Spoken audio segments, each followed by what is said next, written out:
to the meeting. Item 1 is the Sederunt apologies for the pension subcommittee. Thank you, Chairman. Currently 7 members present, 3 not present. Item 2, Sederunt apologies for the pension board.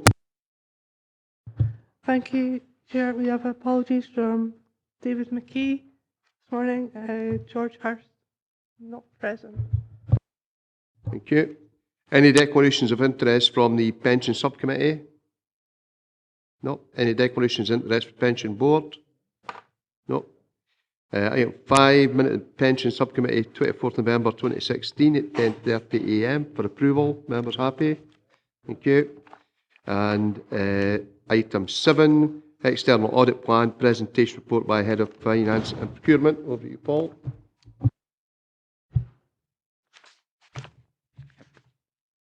Thank you, Chair. Yes, this morning we have from the Council and the Pension Fund's newly appointed auditors, Grant Thornton, Joanne and Richard, who will take us through their audit plan and the report. Thank you. Thank you very much. This is our first year of appointment over a 5-year period, and we're really delighted to be working with the Council. As Paul said, I'm the engagement leader for the Council as well as the Pension Fund, and I head up our public sector team based out of Glasgow. This is effectively our annual plan setting out our approach for the 16-17 audit. It sets out our various responsibilities in accordance with the Code of Audit Practice and also international auditing standards. I appreciate there's a number of areas in the plan where we talk about key areas of risk, and Richard will just talk in a bit more detail around materiality and our approach around the risk. Just to obviously assure you as well, as part of our handover arrangements, we've had a handover with your previous external auditors, PwC, and we can place reliance on the opening balances and their work there. And the only other thing from myself is just to draw attention to page 14 of the plan, which sets out our agreed fee for the audit, which has been set in accordance with the Audit Scotland guidance. And if I just ask Richard just to talk through some of our high-level messages. Thanks, Chair. So I'm going to talk through some of the kind of more technical areas of the plan. The first bit I want to cover is page 6, which covers materiality. As I'm sure you're familiar, we apply the concept of materiality when we do our financial statements audits. From our perspective, something is material if it could be expected, if there was an omission or misstatement, to change the decisions or behaviours of anyone reading the accounts. So we set a specific number which we consider to be material when doing our financial statements audit, and for pension funds it is common practice to set that on as a percentage of the net assets of the pension fund. So this year we have set our materiality for this audit on the net assets as at the 31st of March 2016. This is our planning materiality, so that would be 6.921 million. We will revisit this when we receive the draft 16-17 accounts, and we will kind of report to you if there are any changes to this. We also set a lower performance materiality, which we apply to the financial statements, and this is just to ensure that when we're doing our work, that if there are kind of a number of misstatements, that in aggregate they don't become material. So that again, we highlight to you there that for this audit at this stage, the planning performance materiality is 4.499 million. We also set a trivial threshold for our audit, and this is an amount which we'd consider any misstatements below this to be inconsequential, and so we wouldn't report misstatements below this amount to you. And we're just highlighting on page 6 there that amount at this stage is 69,000. Just to highlight on materiality, there's some items where the figures I've just disclosed don't necessarily apply, and things we consider to be material by nature. These are areas where the reader of the account might have heightened public interest, where they might not necessarily be high value, but still quite sensitive items. And so here we highlight 2 areas, being management expenses and related party transactions, where we'd apply a lower materiality threshold when completing work in these areas. So I'm now going to just talk through the audit risks, which we lay out on pages 7 to 9 of our audit plan. Page 7, we cover our significant audit risks. There are 3 risks on page 7. The first 2 are presumed significant risks for all audits. So you'd see these in any audit plan that was produced for a public sector body. The first one is the risk of management override of controls. That is just the risk that the financial position of the fund could potentially be misstated by management going around the controls of the fund by posting journals or through the use of estimates and key judgments in the accounts. So that's just a presumed risk, and so it appears in our audit plan, and we'll do work as outlined there to address that risk. The second presumed risk is around the fraudulent recognition of fraudulent revenue recognition. As you'll have seen in the plan, we are able to rebut that as a risk for the pension for this pension fund. Because of the nature of a pension fund, kind of inflows to the pension fund are fairly regular in terms of contributions and investment income, and so we don't consider there to be a kind of a clear risk that revenue could be the revenue recognition could be misstated. The third risk there on significant risk is just around the valuation of some of the pension fund's more complex investments in the accounts. These might be investments which are the value you see in the financial statements isn't based on like an observable market price, and there's significant estimates and judgments have gone into arriving at those valuations, and that's just flagging to you that when we do our audit, we will kind of carry out more detailed work on these more complex investments. Moving on to page 8, we kind of outline our other audit risks. Page 8 really focuses on other risks around in kind of the pension fund's investment portfolio. Obviously, we've got risks there with regards to investment income and then investment purchases and sales. These are kind of the two significant lines in the pension fund's fund account. And that's just to highlight that we'll do specific testing of these 2 figures to ensure they're fairly stated in the accounts. And we highlight them as risk because they're a significant kind of line within the accounts. And then the third risk on page 8 is just around the valuation of some of the pension fund's other investments, which perhaps aren't as the method used to value them isn't quite as complex as the ones I described earlier, but they still the valuation is still based on some unobservable market data. So that's just to highlight that we'll carry out detailed work with regards to those as well. Moving on to page 9, we just outline our the other kind of key areas of focus for the audit, and they are the first one is just to highlight that we'll do specific detailed work around contributions to the pension funds. To ensure that contributions in the accounts are fairly stated, we will look at the controls around how contributions are collected from all kind of employers of the pension scheme to gain assurance that the controls there are working effectively. And then we'll also do what we call an analytical review of contributions to the fund to kind of reassure ourselves that kind of any contributions for the year are kind of in line with expectations in terms of contribution rates and any kind of changes in employees' contribution to the fund.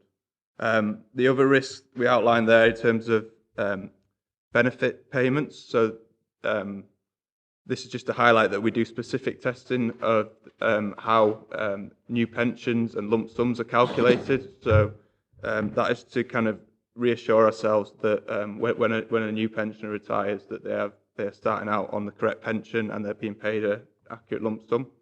So there we're just highlighting that we will do detailed testing of those calculations and to ensure that pensions are paid in line with regulation and the fund's rules. And the third risk highlighted on that page is just around member data. and that's just to highlight to you that we will do look at the controls around how member data of the fund is held, and we'll do testing to reassure ourselves that any changes to member data, whether that be new members, newly retired pensioners or deaths, are correctly recorded in the member data system. And kind of that testing will give us reassurance that the kind of member data which underpins all that is done at the fund is accurate. So that's all I wanted to really talk about in terms of the kind of risks of our audit and materiality, but we're happy to take questions on any other areas of the report which you may want to ask as well. So thank you very much. Members, any queries on the auditor's report? Alistair? Thank you, Chair. It's a regular feature of the work planned, in fact, in almost all the areas, that you complete a walkthrough of the controls and procedures. What's the time frame for that, or what would trigger that in these particular sections? I think in terms of the walkthrough and looking at the control arrangements, we're going to look at that when we also look at the council's control arrangements. And at the moment, we're planning on doing that work in March and April, so we can then have discussions with officers around those controls and the implications of any aspects of our work when we do our year-end financial statements audit. And we'd report back if there's any particular control weaknesses that we identify. We'd then report this back to this committee. Members? Ian? Thanks, Chairman. I wonder, you've already outlined on, can't see what page it is. It's in regards to significant audit risks. You spoke about the 3 bullet points in particular. Could you give me some examples in regards to, with your own experience, where you've actually picked up on this through other organisations that you've been dealing with? So an example of what we might be looking for is what I'm trying to establish.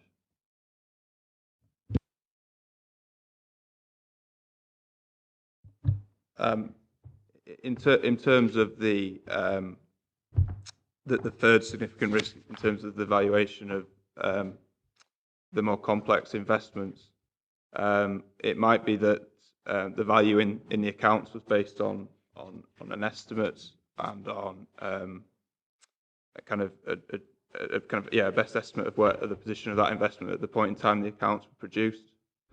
And then it might be that when we come to do our audit, that there's new information about the position of that investment as at the 31st of March, which might not necessarily have been available when the accounts were done. So that might bring to light a kind of a significant difference between the figure in the accounts and actually what a confirmation is telling us is the actual position at the point in time we're doing our audit. That might be an example for the third one. I don't know if you've got any on the other two, Joe. Yeah, so I think as we've outlined in terms of work plan, we use a lot of data analytics to look at vast populations of data, and that's really just to look at, has there been any kind of control failures, is there duplicates in there that we need to examine further. And 9 times out of 10, it's very rare that we identify a particular fraudulent transaction. It's more than just an issue and a weakness in the control that we then identify, and we can recommend further action to strengthen the control. But these tests are really designed just to look at particular aspects of fraud, and obviously fraud can be financial fraud, or it could be financial manipulation. If you wanted the pension fund to show a particular position at year end, would there be a particular area of judgment that maybe officers would look at and vary year on year to make that position look better? And that's where we really focus in on things like trend analysis. If you've got a kind of key area of judgment, is that consistent, the principles that are applied year in, to look at that, to consider all aspects of fraud. Just on the back of that, clearly, this committee sits with, and we have outside advisors, and we also must do our own checks and balances. You're an external focus to make sure that we're doing it right, I take it. So that's comforting, and I know that happens in other spheres of whatever. But I've always had confidence in the officers, because none of them running away with big bags of money yet, anyway. So no, but it's just to bring in the external view of maybe some improvements that we've overlooked over the years, or modern thinking. I don't know if that's part of your role. Yeah, certainly in terms of if we're going through, and particularly in terms of when we're walking through and looking at the control environment, if there's particular things we identify where we seen it potentially at other organisations, other local authorities, other pension funds that we can then share back with officers around that's best practice or that's what other people are looking at, then certainly we will share that. And an element of what we do is therefore providing assurance over the officers' decisions and the accounting arrangements that are in place. Thanks, Chair. Just in terms of the risks that you outlined, can I just ask, is there anything from your initial review or from any information from outgoing auditors or anything like that that make any of these risks more relevant or specific to the Dumfries and Galloway Fund? I think perhaps the one thing that from our initial work that is something we'll be looking at in the coming months is the classification of investments within the disclosures to the accounts.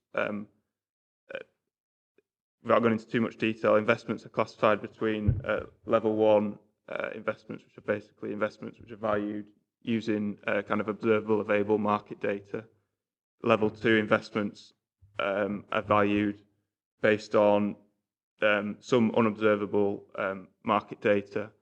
But then level 3 investments are investments which are valued and they've got a significant degree of estimates and kind of management judgments and unobservable data. And I suppose the current split between those three, there isn't a significant amount in the level 3. And so I think that classification is something that we'll potentially have a look at the early stage of our audit, just in terms of that disclosure in the accounts.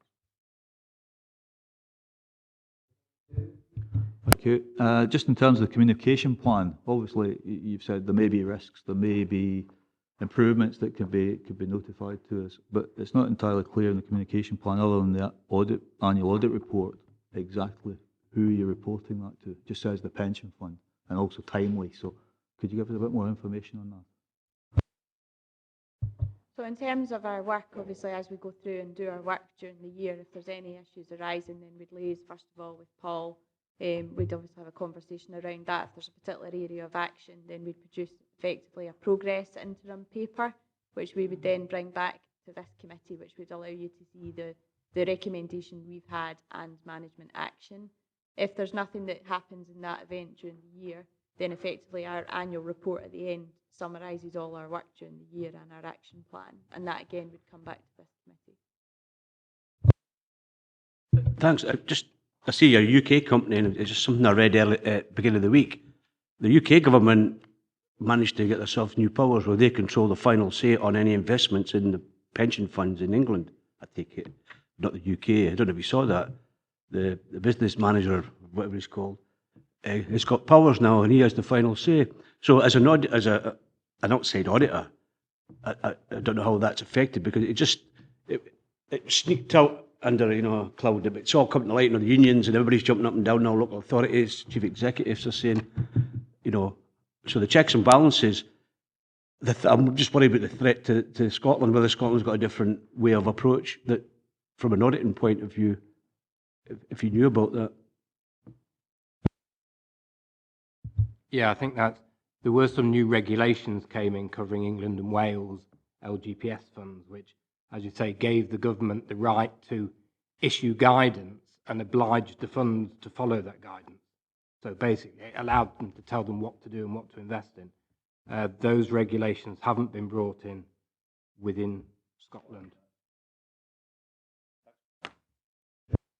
Just is that on the basis of the fact they're now going to operate these pooled funds in England and Wales anyway? That It is to do with pooling. It's a way of making sure that they join one of the pools, and if they don't, the government can make them do it. So it's part of that agenda, yes.